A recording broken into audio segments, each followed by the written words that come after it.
Properly revise करके, है ना, हर तरीके से। इम्पैक्ट पैरामीटर,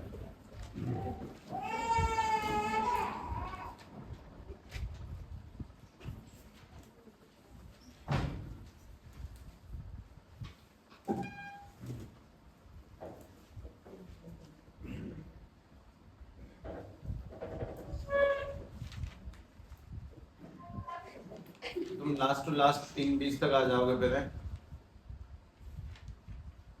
20 तक ही तो आप आओगे। ठीक है,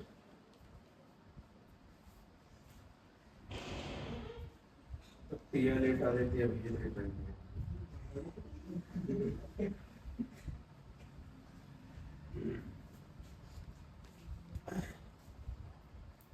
ठीक है भाई, इम्पैक्ट पैरामीटर ध्यान से बात सुने, को बहुत बड़ा टॉपिक नहीं है, एक सिंपल सी डेफिनेशन है।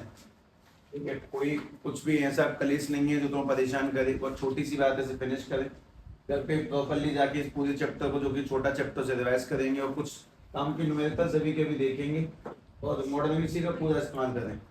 ठीक है, जिन भी मॉडर्न एबीसी नहीं है वो जुगाड़ करें, क्योंकि पेपर का फील ही अलग है। ठीक, बाकी मैं ऑर्डर अगर आज देता हूँ तो इसका मतलब अगले संडे मिल जाएंगे।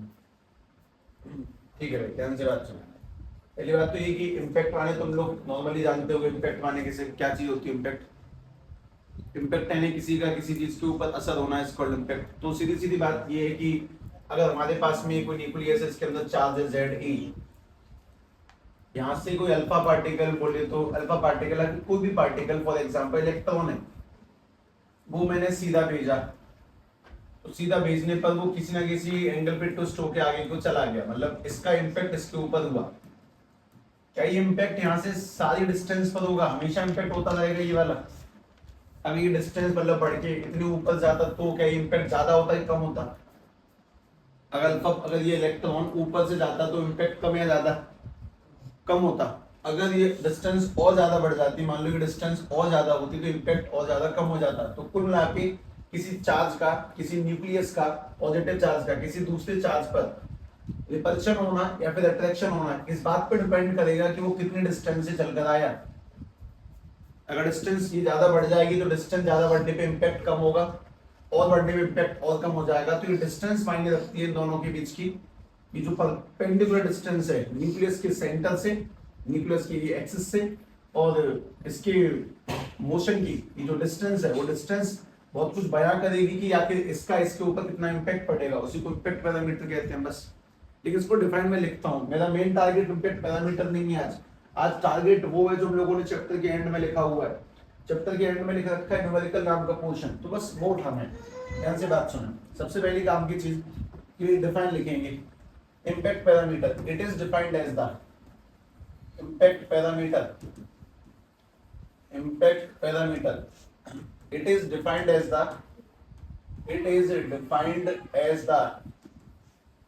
perpendicular distance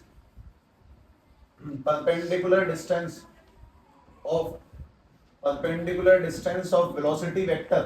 कोई भी इलेक्ट्रॉन या फिर कोई भी चार्ज किस जिस दिशा में आ रहा था वहां से परपेंडिकुलर डिस्टेंस नापना। perpendicular distance of velocity vector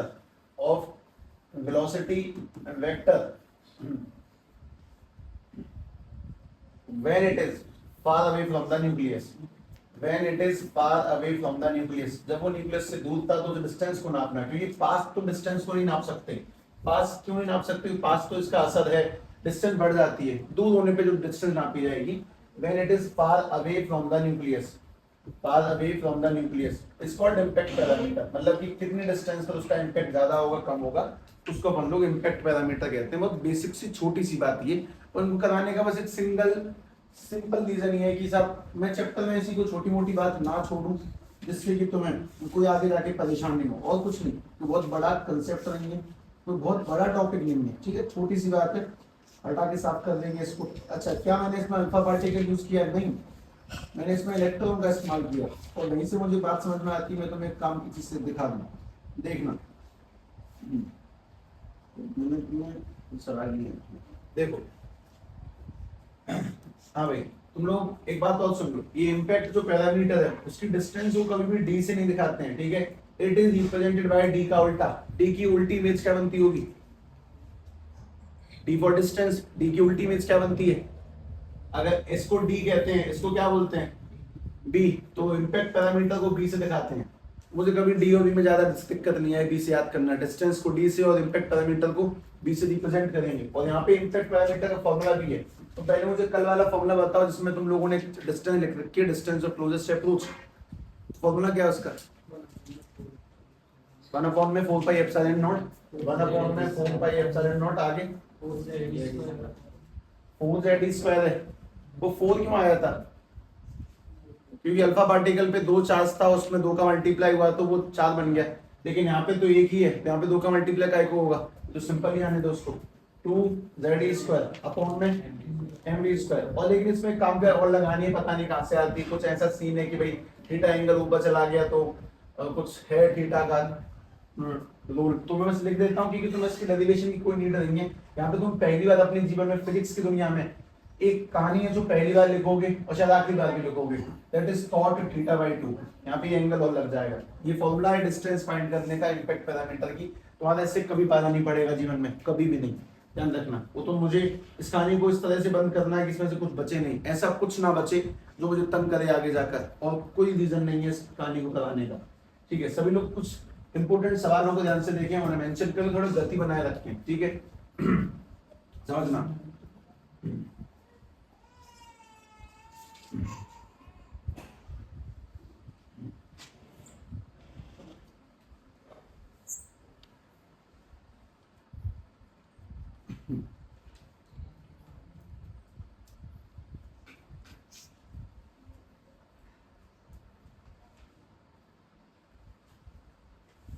ठीक है, पहला सवाल कुछ नहीं, लाइन टू लाइन है, डायरेक्ट तेजी से चलने दे मुझे भी। मुझे तेज चलाओगे तो तुम्हें थोड़ा ज्यादा बेनिफिट रहेगा।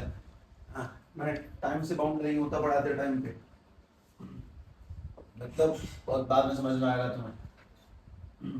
देखिए भाई, सबसे पहला बहुत सिंपल सवाल, बहुत simple. Calculate the radius of third orbit of, calculate the radius of third orbit of Bohr model, bore hydrogen model. Bore ने जो हाइड्रोजन का मॉडल दिया था उसके थर्ड ऑर्बिट की रेडियस बताओ मुझे। रेडियस का फॉर्मूला देखो ध्यान से, कुछ सॉल्व भी करवाया होगा और टोटली कैलकुलेट करके बता देंगे क्या बनेगा आंसर। थर्ड की रेडियस बतानी है बस। फॉर्मूला है किसी के पास में? कट्टू कट बोले, देख के बोले, मुझे कोई आपत्ति नहीं है। फॉर्मूला क्या लिखवाया गया था बस वो बता दो एक बार। कुछ रेडियस का फॉर्मूला था क्या? देखें, देखकर बताएं, बात खत्म करें, तेजी से निकालें।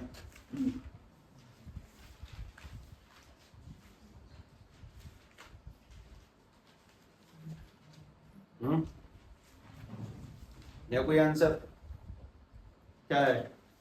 रेडियस का फॉर्मूला कहीं तो लिखा होगा, तुम्हें याद क्यों नहीं है?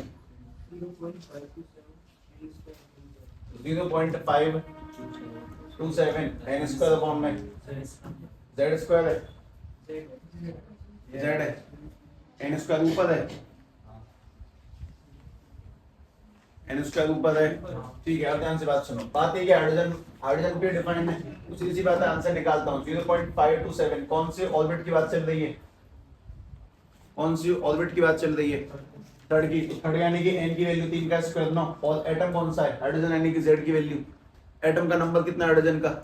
1, यानी कि आंसर इस जगह पे। तो रेडियस की जो वैल्यू निकल के आ जाएगी, जरा 9 का मल्टीप्लाई करना, 9 × 7 63, कैरी लगी 3 6, 9 दिन 18 और 6 24, आपस से लगी 2, 9 पंजे 45 और 2 47, यानी कि 4.7। ये आंसर किस में आता है? मीटर में, एंगस्ट्रॉम में। तो अपने पास में रेडियस का फॉर्मूला बना 4.743 एंगस्ट्रॉम। मुझे तेज रहने दो, उसका रीजन बताता हूँ मैं तुम्हें।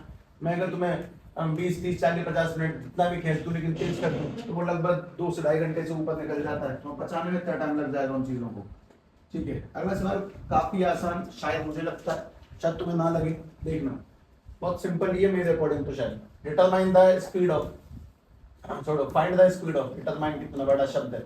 Find the speed of electron, electron की स्पीड निकालनी है इन थर्ड ऑर्बिट। वो तीसरे ऑर्बिट में कितनी स्पीड से घूम रहा होगा। और ये बात है, अगर मैं लिखूं भी नहीं पीछे वाली ऑफ हाइड्रोजन एटम, तो भी खुद समझ आना कि हाइड्रोजन एटम की ही कहानी चल रही है, किसी और की भी है ही नहीं। देखो जरा ध्यान से ढूंढो जाके, कोई वेलोसिटी का फॉर्मूला लिखा है कहीं पे? उसी में रेडियस का फॉर्मूला है, बिल्कुल है। कहीं पे तुमने v की वैल्यू पुट कर हो किसी टाइम पर?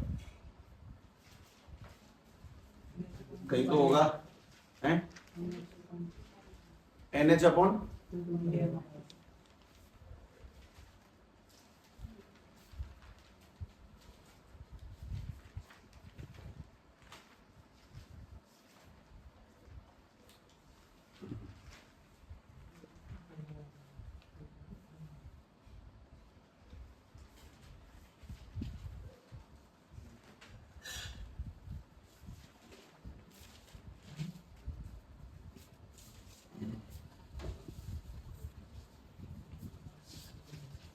ऐसा कुछ नहीं लिखा क्या 1 में 4 पाई एप्सिलॉन नॉट? इसमें तो लिखा है वैसे 2 पाई थी, इसमें तो लिखा होगा ऑब्वियसली जेड स्क्वायर अपॉन में NH। मतलब मैं भी तुम्हारी NH वाली बात को याद ले रहा हूँ, पर फिर भी शायद ऐसा कुछ नहीं है। नहीं है ऐसा। चलो फिर एक काम करते हैं, ध्यान से देखना। सबसे पहले मुझे एक बार सभी लोग रेडियस का फॉर्मूला वो बता दो जो हम लोगों ने वैसे लिखा हुआ, खुला हुआ। n square h square epsilon not upon में पाई m Z square, n square h square epsilon not upon में पाई m जेड स्क्वायर, यही तो है। मैं वेलोसिटी की बात कर रहा हूँ। मैं तुम्हारे सामने जाने क्या लिखा, तुम्हें कुछ पल्ले नहीं पड़ा तो ध्यान से देखना, शायद पल्ले पड़ जाए इस बार। mvr इक्वल टू में तुमने मुझे जस्ट ही बोला nh अपॉन में, mvr equal to nh upon में 2 पाई। यहाँ से तुम रेडियस की चलो एक मिनट पहले वेलोसिटी को पुट करते हैं, वेलोसिटी निकालते हैं। nh अपॉन में 2 पाई m, m नीचे आ गया और r भी नीचे चला गया तो बन जाएगा mr। अगर हम यहाँ पे रेडियस डाल दें, क्या अपन लोग वेलोसिटी फाइंड कर सकते हैं? ऐसे पूछना नॉर्मली, अगर रेडियस डाल दें क्या वेलोसिटी निकल के आ जाएगी? एक बार देखना, एक बार कोशिश करना, अगर बात बन जाए तो NH अपॉन में 2 पाई mr। और इसको ना एक बार लिख लेना, क्योंकि ये डेरिवेशन तो वेलोसिटी की भी है। अपन लोगों ने दो करी ना, रेडियस की करी और एनर्जी करी है, वेलोसिटी की क्यों नहीं करी है? शायद आसान होती है। मुझे लगता है कि मैं सवाल के दौरान उस बात को सिखा सकता हूँ, इसीलिए न्यूमेरिकल नाम का शब्द अलग से स्टार्ट किया। देखना, r की जगह पे वैल्यू पुट करवाएंगे, n square h square epsilon not upon में पाई m जेड स्क्वायर। कुछ चीजें कट रही हैं, उन्हें काट दें एक बार में। जेड स्क्वायर, अगर तुम्हारा ऐसे काटने का मन नहीं चीजों को तो ऊपर ले जाओ, और ऊपर ले जाने के बाद काटते हैं। जैसे इन्हें काटेंगे तो वेलोसिटी NH के साथ मल्टीप्लाई में पाई m जेड स्क्वायर, उसके बाद में नीचे आ जाएगा कौन? 2 पाई, ये पूरा लगा दिया मैंने, 2 पाई m n square h square epsilon not. हाँ भैया अब तो कटेगा कुछ। देखना इसमें क्या क्या आदमी कट रहे हैं। क्या एक n से n कटा? बिल्कुल कटा। क्या एक h से h गया? बिल्कुल ये भी गया। एक पाई से एक पाई गया, एक m से एक m गया। अपने पास फिलहाल क्या क्या दिख रहा है वो देखना। ऊपर कौन बचा? जेड स्क्वायर, नीचे क्या बचा? 2 n h एप्सिलॉन नॉट। हाँ भाई वेलोसिटी का फॉर्मूला ये और ये सेम ही है, मेरे लिए तो सेम ही है, तुम्हारा मुझे अंदाजा नहीं लग रहा, क्योंकि मैं अभी भी बहुत दिमाग से खेल रहा हूँ। अगर मैंने पाई से पाई काटा, कहानी खत्म हुई।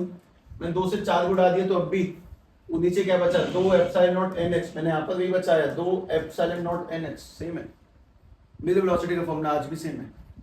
तो ये वेलोसिटी का फॉर्मूला ड्राइव किया, हालांकि ये कॉपी में एक मतलब टॉपिक बन के आया था कि drive the formula of the velocity of moving electron, पर तुम लोग डेरिवेशन को ध्यान से देखो। रेडियस को mvr में पुट करके वेलोसिटी का फॉर्मूला ड्राइव ये किया जाता है। ये वेलोसिटी का फॉर्मूला सवाल मत मानो उसे, ये मानो कि मैंने तुम्हें सवाल के बहाने एक डेरिवेशन सी करके दिखाई है वेलोसिटी की। इस चीज को ध्यान से लिख लें, क्योंकि अक्सर मिल जाएगा ड्राइव द फॉर्मूला वेलोसिटी, जो कि टॉपिक नहीं है, न्यूमेरिकल के नाम पर आता है।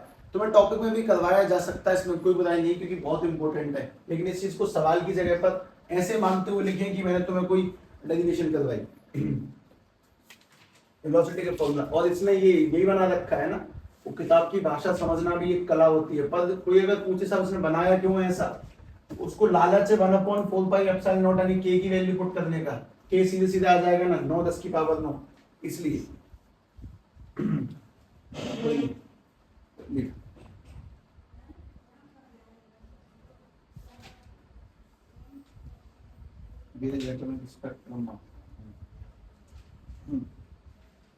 वेवलेंथ को किस चीज से रिप्रेजेंट किया जाता है? वेवलेंथ, मैं इसी बात को छोटी सा पूछे भैया सवाल दूंगा अगला इससे। Wavelength is represented by lambda. Wave number किससे रिप्रेजेंट किया जाता है? What is wave number? Wave number is 1 upon lambda, lambda का उल्टा। अगर कोई तुमसे बोले कि भाई वेवलेंथ दी गई है उसकी 4 और पूछे वेव नंबर क्या होगा तो 1/4। बहुत छोटा शब्द है, बस शायद फंस जाते हैं हम लोग कभी। खैर कोई बात नहीं। क्वेश्चन नंबर तीसरा ध्यान से देखें। सबसे मेन काम की चीज, अपने पास में एक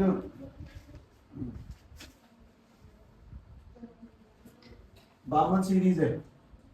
बामन सीरीज का हाइड्रोजन स्पेक्ट्रम है। बामन सीरीज का स्पेक्ट्रम, पहली बात तुम लोग मुझे ये बताओ, अगर बामन सीरीज का स्पेक्ट्रम है तो इलेक्ट्रॉन कहां से कहां आया होगा? लाइमन में कहां से कहां आता है? कहीं से भी एक में। बामन में कहां से कहां आता है? कहीं से भी दो में। तो सीधी बात है कि अगर बामन सीरीज दे दी गई है तो मैं तुम्हें एक बात बताता हूं। अपन लोगों ने फॉर्मूला लिखा होगा 1 में lambda is equal to R 1 में n1 का स्क्वायर माइनस के 1 में n2 का स्क्वायर। तो मुझे पहले ये बात बता दो कि n1 कौन सी जगह है? इनिशियल या फाइनल? n1 कौन सी पोजीशन है? Final position. और n2 कौन सी पोजीशन है? Initial position. अगर बामन सीरीज है तो पक्की बात है कि सब उतरा तो कहां पे होगा? दूसरे में। ये तो कंफर्म है, उतरा तो पक्का दूसरे में। लेकिन अब मेन बात है कि कहां से उतरा। तो मैं तो बता दूं कि ये इसने ट्रांजिशन किया है फ्रॉम 3 से 2, वो 3 से 2 में उतरा। तो सवाल ये कि जब इलेक्ट्रॉन, तुम लोग इस कहानी को ऐसे समझोगे, ये अपने पास में पहला ऑर्बिट है, ये वाला अपने पास में दूसरा ऑर्बिट है, ये वाला अपने पास में तीसरा ऑर्बिट है, ठीक है। और जब हम लोग अगर याद करें पुराने कंसेप्ट को कि इलेक्ट्रॉन जब लाइट लेता है तो नीचे से ऊपर जाता है, और जब वो ऊपर से नीचे आएगा इलेक्ट्रॉन तो उसमें से क्या निकलती है? लाइट निकलेगी। तो सवाल ये है कि जब इलेक्ट्रॉन 3 से 2 में कूदेगा तो जो लाइट निकलेगी उस लाइट की वेवलेंथ बताओ क्या होगी? बस ये है सवाल, मुझे लाइट की वेवलेंथ जाननी है। जब इलेक्ट्रॉन नीचे से ऊपर जाता है वो लाइट को सोखता है, जब वो ऊपर से नीचे गिरेगा तो ऊपर से नीचे गिरेगा, ठंडा होगा, ठंडा होगा तो लाइट को निकालेगा। तो जो लाइट निकलेगी उस लाइट की वेवलेंथ निकालनी है। मैं ही सॉल्व कर देता हूँ। 1 में लैम्डा इक्वल्स टू आर की वैल्यू कोई मुझे बताए तो बहुत अच्छा रहेगा। 1.097 10 की पावर कितना याद है कि नहीं? आर की वैल्यू देख के बता दें फिर। 1 में 4 माइनस के 1 में 9। ये आगे कौन सा आदमी लगेगा? जहां पे पहुंचेंगे। पीछे कौन सा आएगा? जहां से उतरेंगे। मतलब इनिशियल और फाइनल का चक्कर है। ये n1 अपनी फाइनल पोजीशन है, n2 अपनी इनिशियल पोजीशन है, ध्यान रखो। और जब अपन लोग इसको सॉल्व करेंगे तो 1.097 10 की पावर 7 एलसीएम लेने पे 9 में से 4 गए, पॉइंट में नीचे 36, यानी 5 अपॉन में 36। और जब तुम इसको पलटोगे तो कुछ ऐसे दिखेगा, ये 36 ऊपर और नीचे आ जाएंगे अपने पास में 5 इंटू में 1.097 इंटू में 10 की पावर 7, और ये अपने पास में वेवलेंथ निकल के आ जाएगी इसकी। ये उस लाइट की वेवलेंथ है जो इलेक्ट्रॉन कब निकालेगा? जब वो 3 से 2 में उतरेगा। 3 से 2 में उतरने वाली बहुत सिंपल वेवलेंथ वाला सवाल है। अगला शायद कॉम्प्लेक्स दे दूं मैं, पर ये बहुत छोटी छोटी कहानियां हैं। इनसे तुम सवाल सीखो या ना सीखो, पर छोटे मोटे बेसिक कंसेप्ट सेट हो जाते हैं। तुम्हें अंदाजा नहीं है उस चीज का। अगर तुम इस बात को मान के चल रहे हो कि सब कुछ ऐसा होना चाहिए जो दिमाग को बहुत तगड़ी वाली वाइब दे, नहीं, ये बहुत अच्छी वाइब है। ये दिमाग में कुछ चीजें ऑटोमेटिकली ट्रांसफर कर रही हैं, बातें ऑटो एडजस्ट हो जाएंगी खुद से ही। बढ़िया दिमाग से अपने आप ही। तो बस एक बार दिखा देना चाहिए चीजों को ना। क्वेश्चन नंबर 4 ध्यान से बात सुने।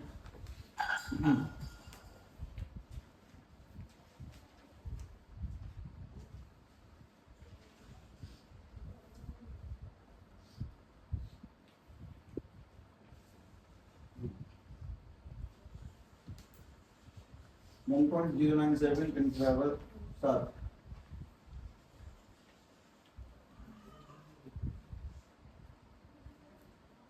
Calculate longest and shortest wavelength for Balmer series। shortest wavelength for Balmer series। बामर के लिए सबसे छोटी वेवलेंथ को कैलकुलेट करें और बामर सीरीज, ठीक है, पता लगाओ। और सबसे बड़ी तुम्हें ध्यान होगा, अगर वेवलेंथ मैक्सिमम करनी है तो एन की वैल्यू मिनिमम, और अगर वेवलेंथ मिनिमम करनी है तो एन की वैल्यू मैक्सिमम। सॉल्व। ज्यादा काटा पीटी ध्यान मत देना, वैल्यू पुट करवाना ही मेरा टारगेट। तुम उस टारगेट को कंप्लीट करो बस। धुआंधार सवाल लिखते चले जाओ तरीके से, स्पीड में। लगे हुए हैं, पहले छाट लिए थे।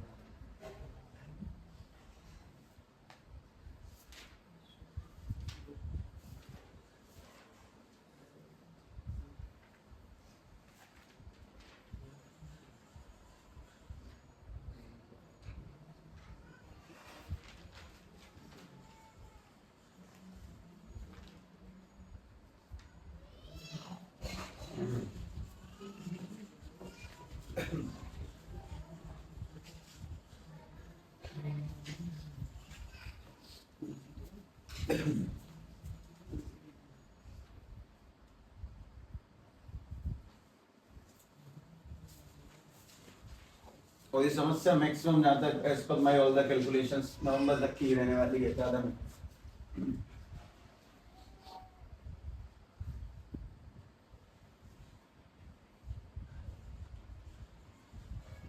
ये जिंदल वालों का टाइम कब से चेंज होता है? मंडे। कितने बजे छुट्टी हो जाएगी? तो इस पे हो जाएगी, मतलब तुम 2:40-50 तक पहुंच जाओगे। ठीक है, बहुत बढ़िया। इनका भी इतना ही होगा, 50 तक ही पहुंचेंगे। नहीं बना भाई आंसर। पहली बात मुझे ये बताएंगे, बामल सीरीज की बात चल रही है, तो हम इलेक्ट्रॉन कहाँ उतारेंगे? दूसरे में। तो अपने पास में एन की वैल्यू पहले वाले की 2 आ गई। अगर लॉन्गेस्ट वेवलेंथ है तो एन की वैल्यू कैसी होनी चाहिए? मिनिमम। और अगर शॉर्टेस्ट जगह एन की वैल्यू कैसी होनी चाहिए? मैक्सिमम। बताओ एन की मैक्सिमम वैल्यू कितनी है? इनफिनिट। और एन की मिनिमम वैल्यू क्या होगी? 3। क्योंकि भाई 2 में उतरना, मिनिमम कहाँ से उतर सकते हैं?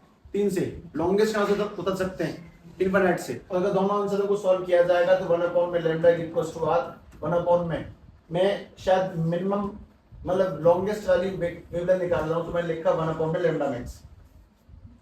और इस जगह पर मैं एन की वैल्यू पहली बात तो फिक्स है कि 2 का स्क्वायर 4 तो लगाना ही है, लेकिन पीछे का लग जाएगा। अगर लैम्डा मैक्स है तो एन की वैल्यू 1/में 9 के साथ सॉल्व होगा। मैं कैलकुलेट नहीं कर रहा हूं, तुम भी मत करो, बस तुम्हें बात बताऊं, बातों पे ध्यान दो। और अगर मुझे लैम्डा मिनिमम निकालना है तो सीधी सीधी बात ये कि r 1/4 माइनस के पीछे 1/में क्या आएगा?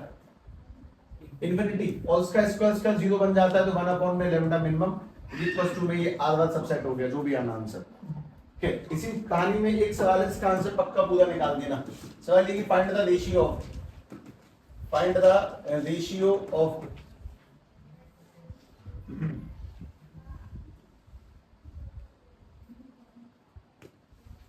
minimum wavelength, shortest wavelengths of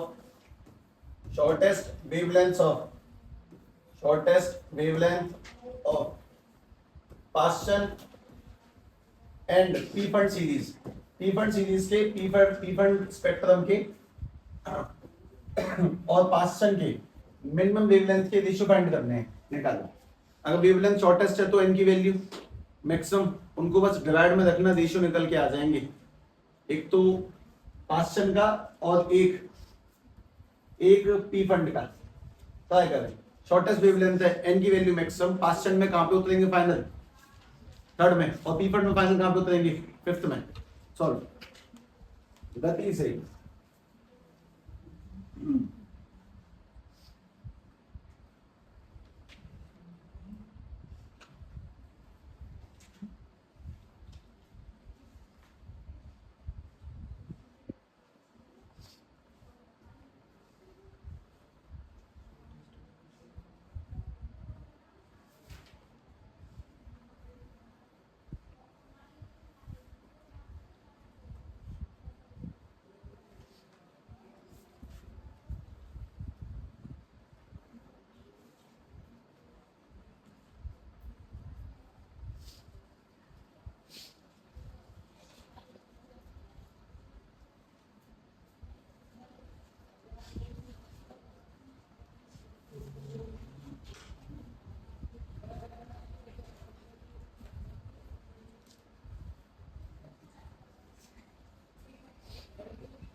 answer आया किसी का? 9:25। एक काम कीजिए, पास्चन है तो सीधी बात है 1/में लैम्डा, पास्चन के लिए लिख दिया मैंने। r 1/में यहाँ पे क्या लगेगा? हम पास्चन में आ रहे हैं तो कहाँ पे उतरेंगे? कहाँ पे? तीसरे में। तीसरे का स्क्वायर 9। और लैम्डा अगर मिनिमम करना है तो एन की वैल्यू इनफिनिट, तो 1/में लैम्डा 1 इज इक्वल्स टू r/में 9 आना चाहिए पहले वाले का आंसर, क्योंकि वो पीछे वाला 0 बन गया। और अगर इसको सॉल्व करेंगे तो 1/में लैम्डा 2 इक्वल्स टू r। हम अगर पी फंड में उतर रहे हैं तो कितना?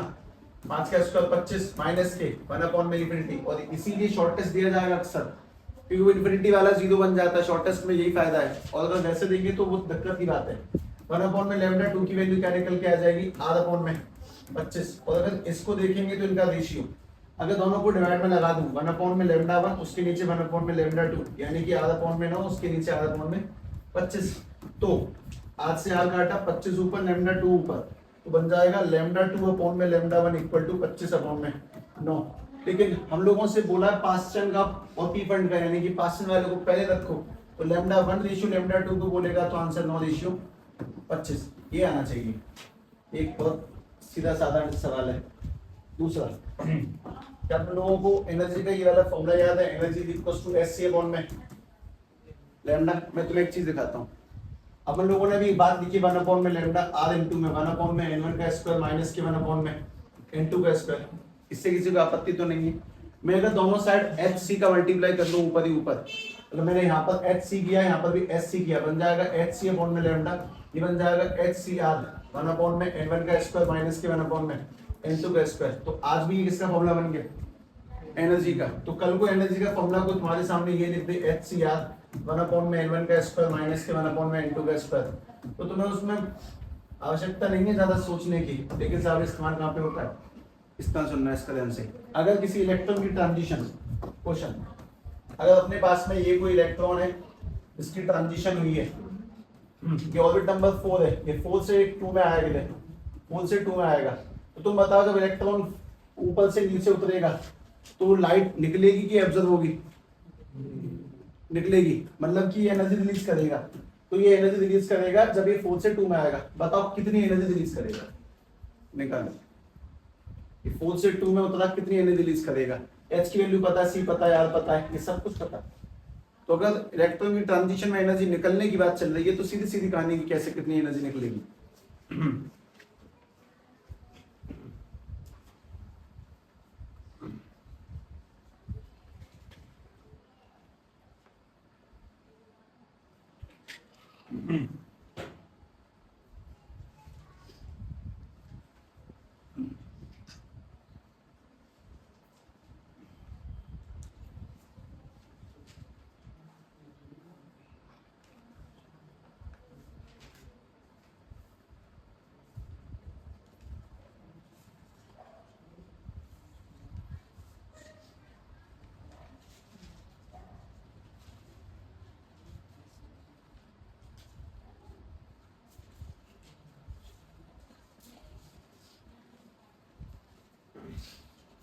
लोग न्यूमेरिकल मेरे हाथों की स्पीड के साथ नहीं कर सकते, शांति से करोगे तभी होंगे आते हैं। ये तो आइडिया है किस टाइप के सवाल मिलेंगे, कौन से फॉर्मूले आ सकते हैं। तुम कम से कम परेशान तो नहीं होगी कि मैंने फॉर्मूला नहीं देखा कभी। जरा बात बता दे मुझे, एनर्जी निकालनी है, एच की वैल्यू बोलोगे एक बार, बहुतों को याद नहीं होती। 6.6 या 6.4, 6.6 10 की पावर माइनस की 34। सी की जगह पर कितना आएगा, 3 इंटू 10 की पावर 8। आर की जगह पे 1.097। हम कहाँ पे उतर रहे हैं, दूसरे में, तो 2 का स्क्वायर 4 माइनस के 4 का स्क्वायर 16। अगर इसको थोड़ा बहुत एलसीएम ले ला के सॉल्व करेंगे तो 1.6 10 की पावर माइनस के 34 और 3 इंटू 10 की पावर 8 इंटू में 1.097 10 की पावर 7। और जब इसका एलसीएम लिया जाएगा तो एलसीएम कितना बन जाएगा इसका, 16, यानी कि 3/16 घटाने के बाद है। मेरा तुमसे एक सवाल है कि एनर्जी किस में आएगी निकल के, जूल में। सवाल ये नहीं है, सवाल ये कि अगर मुझे इसको इलेक्ट्रॉन वोल्ट में कन्वर्ट करने का इसका डिवाइड लगेगा। अगर किसी एनर्जी को जूल से ईवी में कन्वर्ट करना है तो क्या करते हैं, डिवाइड बाई किससे, 1.6 10 की पावर माइनस के 19 से डिवाइड करने पर वो ईवी में चला जाएगा और मल्टीप्लाई करने से वो जूल में आ जाता है। तो ये ईवी में लेकर आए, जब भी इलेक्ट्रॉन की ऐसी एनर्जियों की बात चल रही हो तो चुपचाप उस कहानी को अपने आप ही ईवी में कन्वर्ट कर दो, बिना किसी की सुने हुए। माइनस के 19 अपॉन में 3 इंटू में 16, और जब डिवाइड करेंगे 1.6 10 के माइनस के 19 से, किसी को माइनस के 19 सूझा कहां से आया होगा, ये 8 और 9 8 और 7 15, माइनस के 34 और 15 माइनस के 19 बने। और डिवाइड ध्यान से देखोगे तो कितना बढ़िया बना, माइनस के 19 की तो इच्छा थी मेरी माइनस 19 बन जाए। तो अपने यहाँ पे इससे वाली पार्टी हर बार हमेशा जीवन में कट जाया करेगी, हमेशा के लिए। खैर, अगर अब सॉल्व करने का नंबर मैं नहीं लगाऊंगा, छोड़ो। एक बहुत सिंपल सवाल होगा शायद, देखना अपने पास में एनर्जी देने पर, ऑन गिविंग एनर्जी, ऑब्वियसली सारी कहानी हाइड्रोजन के लिए चल रही है। किताब में साफ साफ लिखा है कि बस हाइड्रोजन पे वैलिड है, मतलब पढ़ाई अभी तक अधूरी है, तुम्हारे पास मौका है जीवन में आगे बढ़ो तो रिसर्च करना, अपना नाम छपवाना।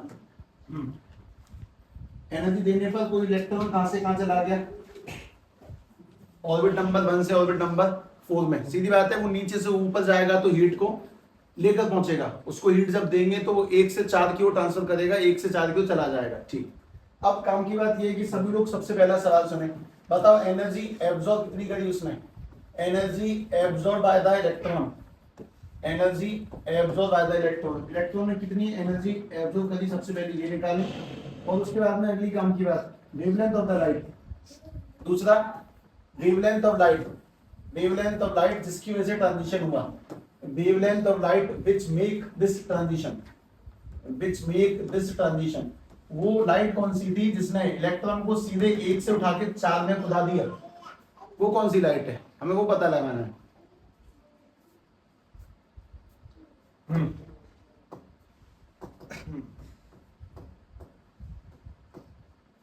अभी इलेक्ट्रॉन 1 से 4 में गया, 1 से 4 में जाने पर उसने कितनी एनर्जी एब्सॉर्ब करी, ये पता लगाओ, बहुत सिंपल है। मैं ही दे रहा हूँ, मैं ही कर रहा हूँ कि मैं शायद थोड़ा बचत के चक्कर में हूँ, समय बचत। तो मुझे पहले ऑर्बिट की एनर्जी बता दे कितनी थी, अगर याद हो तो। एनर्जी का फॉर्मूला शायद कुछ ये था, माइनस के 13.6 Z square upon N square था कि N square upon Z square था, या फिर जेड अपॉन में एन स्क्वायर था, जेड पे स्क्वायर नहीं था शायद।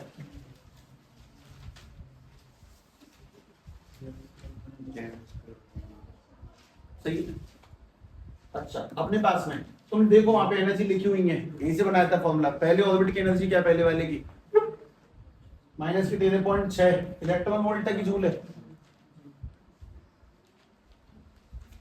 जूल है,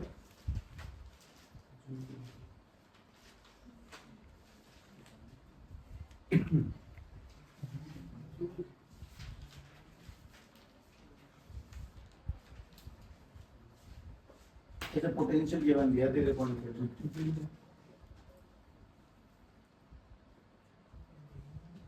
नहीं वो उसमें हो गया, यहाँ से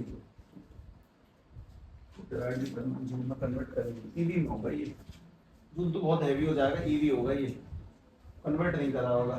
ठीक है, तो उससे ऊपर वाले का बता छोड़ो, ईवी में, ईवी में माइनस के 3.4 ईवी, उससे आगे बोलो माइनस के 1.51 ईवी, उससे आगे माइनस के 0.85 ईवी। अब बात सुनो, बात बहुत सिंपल सी है कि अपना जो इलेक्ट्रॉन है पहले से चौथे में चला गया, कितनी एनर्जी उसने एब्जॉर्ब करी होगी, निकालने का तरीका याद है किसी को, क्या था, मतलब पहले से चौथे में जा रहा है, कितनी एनर्जी एब्जॉर्ब करी है, बहुत सिंपल सवाल है, माइनस करना है, हायर एनर्जी में से लोअर एनर्जी को माइनस करना, हायर कौन सी है ऊपर वाली, लोअर कौन सी है नीचे वाली, माइनस की वैल्यू ज्यादा तो लोअर वैल्यूज है, चीजों को रिपीटेडली याद करें, रिपीटेडली रिवाइज करें। तो पहली बात तो सब पहले से चौथे में जाने पर उसने कितनी एनर्जी दी वो देखो ध्यान से, माइनस के 0.85 माइनस ये घटाना है प्लस के 13.6, अगर 13.6 में से 0.85, मैं क्यों घटा रहा हूँ इन चीजों को मुझे खुद नहीं पता, पर ठीक है अब कोई बात नहीं, ये बन जाएगा 12.75, आंसर निकल के आएगा 12.75 ईवी। इतनी एनर्जी हम लोगों ने इलेक्ट्रॉन को दी होगी कंफर्म, इतनी एनर्जी, बहुत सिंपल सवाल है, इसको जूल में कैसे कन्वर्ट करेंगे,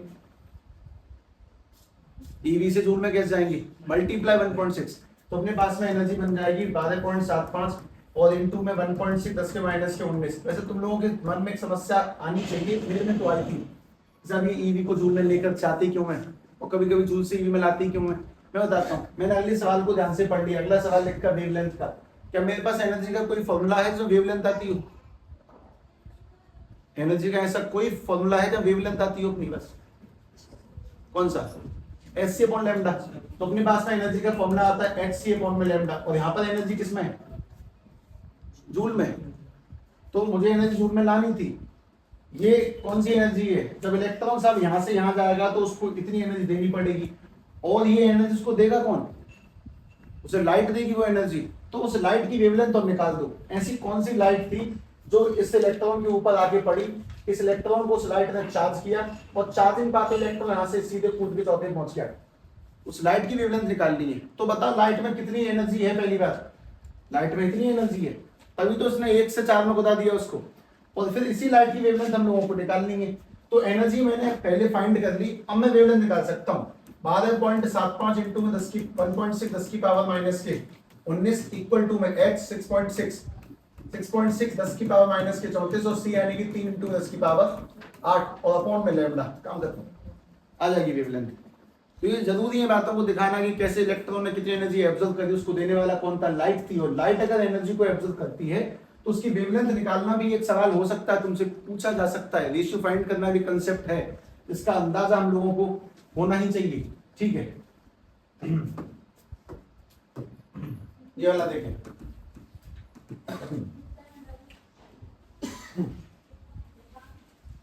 ये न्यूमेरिकल मैं जन्म से सीख के आया था,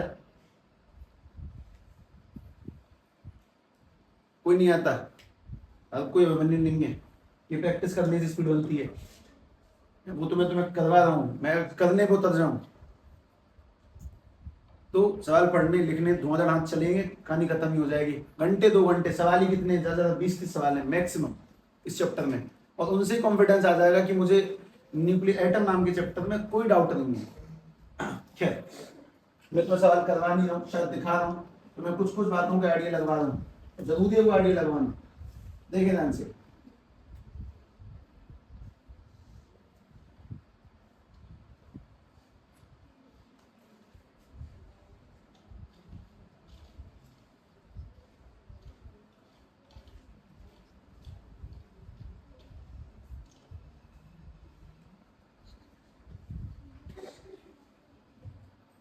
ये तो थोड़ा ओवर हो जाएगा।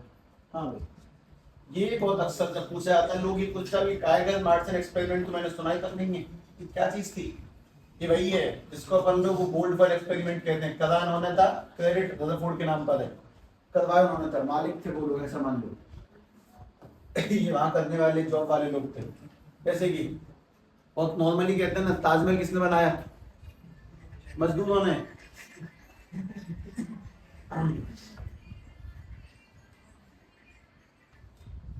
हेलो, नमस्ते जी। लगभग 15 मिनट में।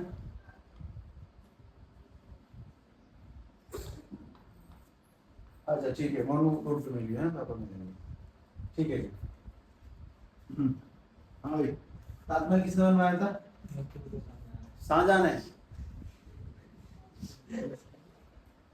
इसने बनवाया था, इसने बनाया था, मजदूरों ने। फर्क है दोनों बातों में। एक्सपेरिमेंट किया किसने था, गाइगर ने। करवाया किसने था, रदरफोर्ड ने। तो मान कौन है, रदरफोर्ड। जो अफोर्ड कर रहा है सारी चीजों को, रदरफोर्ड है वो। तो सब कुछ अफोर्ड किया, पैसा वैसा सब खर्चा उसने किया। तो ये तो एक्सपेरिमेंट करने वाले लोग थे, कहानी तो उसी ने खेली थी। खैर, काम की बात सुनिए। गाइगर मार्टिन एक्सपेरिमेंट में अल्फा पार्टिकल की एनर्जी बता रहा हूं मैं तुम्हें। एनर्जी दी यहाँ 5 eV alpha particle scattered, 5 MeV लिख तो दिया। ये किसी को m माने को डाउट तो नहीं। ईवी तो पता है ना, जूल कन्वर्ट कर ले, m माने मेगा। मेगा 10 की पावर कितना होता है, 3 6 या 9 मेगा वोल्ट, मेगा करंट। ठीक है भाई, अल्फा पार्टिकल,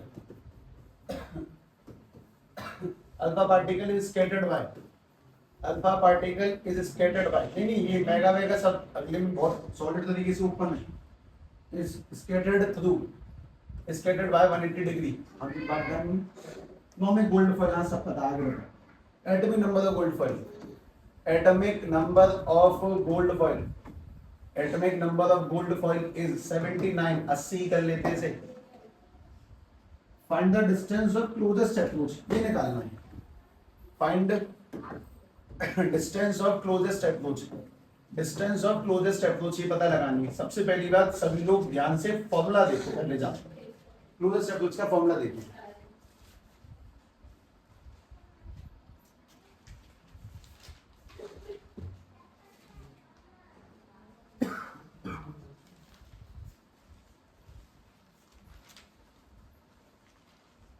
मैं किस संदेश मैं लिखा नहीं है, मैं लिख देता हूँ कोई डाउट में मैंने 6 के बाद कोई जवाब नहीं दिया, चाहिए इसके बाद सही है।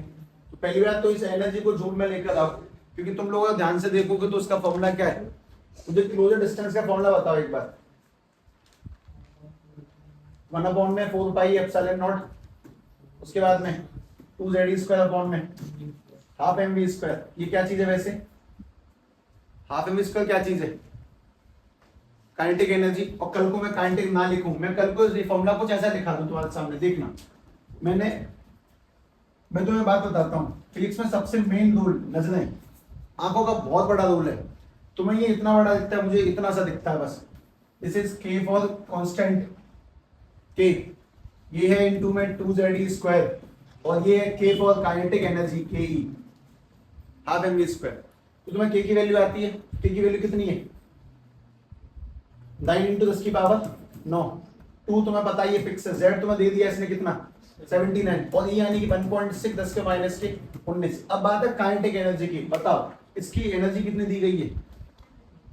5 MeV। पर तुम्हें MeV में क्यों चाहिए, तुम्हें किस में चाहिए एनर्जी? जूल में। तो अगर मैं इसकी एनर्जी को निकालता हूं तो 5 MeV का मतलब होता है 5 × में मेगा यानी कि 10⁻6 और EV को जूल में लाएंगे तो 1.6 10⁻⁻19 जूल। जब इसको सॉल्व किया जाएगा तो इसकी काइनेटिक एनर्जी निकल के आ जाएगी 16 × 80 और 10⁻⁻13। और जब इस एनर्जी को यहाँ पे पुट करोगे तो तुम्हें ऑटोमेटिकली जो वैल्यू मिलेगी that is distance of closest approach, क्योंकि तुम के की जगह पर एक छोटी सी वैल्यू पुट करोगे 9 × 10⁻9, तो तुम्हारा सेफ है। z की जगह 79 और e यानी कि 1.6 10⁻⁻19 का होल स्क्वायर, जबकि नीचे 5 × में नहीं 8 × में 10⁻⁻13 रखा रह गया आगे डिस्टेंस ऑफ क्लोजेस्ट अप्रोच। तो the way of solving is very important कि उन्हें देखा जाए कि किस tariके से किसी भी सवाल को कौन से लहजे में रिप्रेजेंट किया जाता है। आगे देखिए, इसीलिए मेरा पेज में रहना, तुम्हें अलग अलग वेराइटीज को शो करना और तुमसे साफ साफ बात कहना कि कम से कम सबसे पहले 10 सवाल तो अपने आप से दम पे खुद से करके देख लें, मतलब मेरे कराने के बावजूद भी खुद से करके देख लें। पूरी पावर मिल जाएगी तुम्हें, कॉन्फिडेंस मिल जाएगा अच्छा खासा।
बहुत सिंपल सवाल है सर। पहली बात तो एक गैस डिस्चार्ज है 1 मिनट, तो फोटो इलेक्ट्रिक इफेक्ट में कौन सी प्लेट थी, कौन सी मेटल की? सोडियम की। उसमें इलेक्ट्रॉन्स आते थे, काइनेटिक एनर्जी, वर्क फंक्शन और मेन एनर्जी ऐसा कुछ था। तो उसने पूरी लैंग्वेज में 5-7 लाइन बना रखी, मैं शॉर्ट में लिखता हूँ, ध्यान से देखना। अपने पास में the kinetic energy of electron from sodium plate in photo electric effect in PHET photoelectric effect is 0.73 eV। ये काइनेटिक एनर्जी इलेक्ट्रॉन की सबसे पहली काम की बात तो ये। और work function of the plate, work function of the sodium, ध्यान रखना ये फोटो इलेक्ट्रिक इफेक्ट एटम और न्यूक्लियर को अलग अलग चैप्टर नहीं है, तीनों इकट्ठे हैं, अलग अलग लिख दिए गए बस। Work function of the sodium is 1.82 eV, ये उसका वर्क फंक्शन है। तो तुम लोगों से सबसे पहला सवाल, उस लाइट रे की एनर्जी बताओ जिसने इलेक्ट्रॉन निकाले। कितनी लाइट रे एनर्जी लेके आएगी अपने अंदर? इलेक्ट्रॉन निकालने वाली जो लाइट रे है उसकी एनर्जी क्या है? पहला बहुत सिंपल सवाल है, एनर्जी ऑफ फोटॉन्स फाइंड करनी है फॉर द इमिशन। जिसने इमिशन करवाया उसकी एनर्जी क्या होगी? सिंपल सवाल, जवाब दो। तुम्हें ये अंदाजा नहीं होगा कैसे। सवाल और भी इसके अंदर, अल्लाह नंबर ऑफ फोटोन्स इन्वॉल्व नहीं, ये नहीं। देखो स्पीड ऑफ इमिटिंग इलेक्ट्रॉन, ये भी नहीं। तो उसमें चले जाएंगे इक्वेशंस में।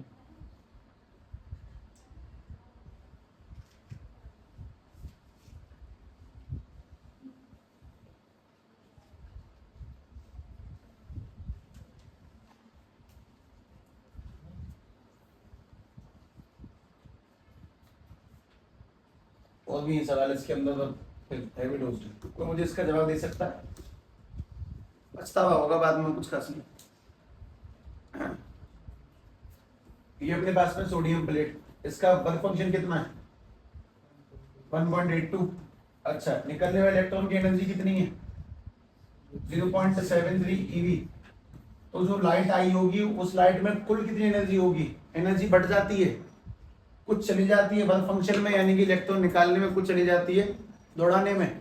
तो बताओ इस एनर्जी की, इस लाइट की टोटल एनर्जी क्या होगी? तो सीधी बात है सब, और काइनेटिक एनर्जी प्लस में वर्क फंक्शन जोड़ दो। भाई लाइट में कुल एनर्जी कितनी रही होगी? कंफर्म है कि लाइट में कुल एनर्जी 0.73 और 1.82 को जोड़कर मिलेगी। 0.73 1.82 को जब जोड़ा जाएगा तो अपने पास में टोटल जो एनर्जी निकल के आ जाएगी वो आएगी 2.55 eV। इतनी एनर्जी थी उस लाइट में, और इतनी एनर्जी थी लाइट में, इतनी एनर्जी से जब लाइट गिरी तो इतनी तो चली गई वर्क फंक्शन में और इतनी चली गई इलेक्ट्रॉन को चलाने में। अब यही सवाल बनता है, मतलब मैं दूसरा लिखा नहीं है, ऐसे पूछ रहा हूं कि बताओ इस लाइट की वेवलेंथ क्या होगी? वेवलेंथ निकाल देंगे इसकी। तो लाइट में क्या दिया गया है? एनर्जी। वेवलेंथ निकाल दोगे? वेवलेंथ कैसे निकलेगी? एनर्जी इक्वल्स टू Sc में लैम्डा। तुम्हें थोड़ा पेस तेज लग रहा होगा, ऑब्वियसली लगने वाली बात है, पर तुम इस बात को समझो कि स्लो होने का कोई फायदा नहीं है। एनर्जी हमें जूल में रखनी पड़ेगी क्योंकि वो जूल में काम करता है। तो जब एनर्जी रखेंगे तो सीधी बात है 2.55 इंटू में 1.6 10 की पावर माइनस के 19 और Hc की वैल्यू मैं जानता हूँ कौन में लैम्डा, वेवलेंथ आ जाएगी। एक बहुत छोटा सवाल और सुन लो, जब हम इलेक्ट्रॉन निकालते हैं तो इलेक्ट्रॉन कौन से ऑर्बिट में पहुंचता है जब बाहर निकलता है? तो इलेक्ट्रॉन का आखिरी ऑर्बिट क्या माना जाता है? इन्फिनिटी। इलेक्ट्रॉन का आखिरी ऑर्बिट इन्फिनाइट है। तो इलेक्ट्रॉन निकलने का मतलब है कि मैंने इलेक्ट्रॉन को इन्फिनिटी में पहुंचा दिया। सीधी सीधी बात। कहां से? कौन से ऑर्बिट से इन्फिनिटी पहुंचा दिया? जैसे कि मैं तुमसे ये कह रहा हूं कि हम लोगों ने जब सभी एनर्जी का फॉर्मूला और लिखा था, अगर तुम्हें याद आता है, Sc अपॉन में 1 में n1 1 में n2 का स्क्वायर। तुम मुझे बस छोटी मोटी बातों के बारे में बता दो। तुम्हें ये पता है कि एनर्जी कितनी दी है तुमने अभी लाइट में? लाइट में अपन लोगों ने भी कितनी एनर्जी दी? 2.55 10 की पावर माइनस के 19 है, नहीं 1.6 10 की पावर माइनस के 19 है। H पता है, C पता है, R पता है। इलेक्ट्रॉन कौन से ऑर्बिट में गिर गया? बाहर निकलने का मतलब इलेक्ट्रॉन कौन से ऑर्बिट में पहुंच जाके बाहर निकलने का मतलब, तो कौन से आया वो निकाल सकते हैं हम। इलेक्ट्रॉन की इनिशियल पोजीशन निकाल सकते हैं, वो कौन से ऑर्बिट से बाहर कूदा इस लाइट की हेल्प से, जिसने उसको 2.55 नाम की एनर्जी दी थी। इतनी एनर्जी से इलेक्ट्रॉन कौन से ऑर्बिट में पहुंचा? पहली बात इन्फिनाइट में पहुंचा, मतलब बाहर निकला। और कहां से निकला तो पता लगा सकते हैं, सीधी सीधी कहानी। तो कहानी ऑब्वियसली कैलकुलेटिव है, बहुत ज्यादा कॉम्प्लेक्स सिनेरियोज है, मतलब एक से बढ़कर एक सिस्टम है, और ऊपर से मैं तेज हूं तो वो कहानी और कठिन हो गई। पर तुम्हें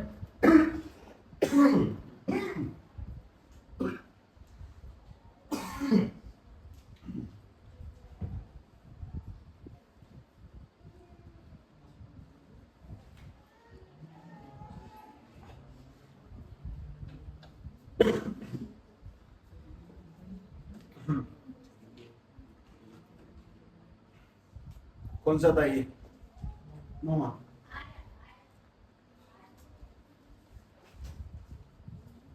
वैसे सारे चैप्टर सब, ये वाला पूरा पोर्शन रिवाइज करना दोनों, ये और इससे पिछला। मंडे को नी ब्रेक शुरू होने का मतलब ये है कि 90% खत्म भी हो जाएगा मंडे, ध्यान रखें।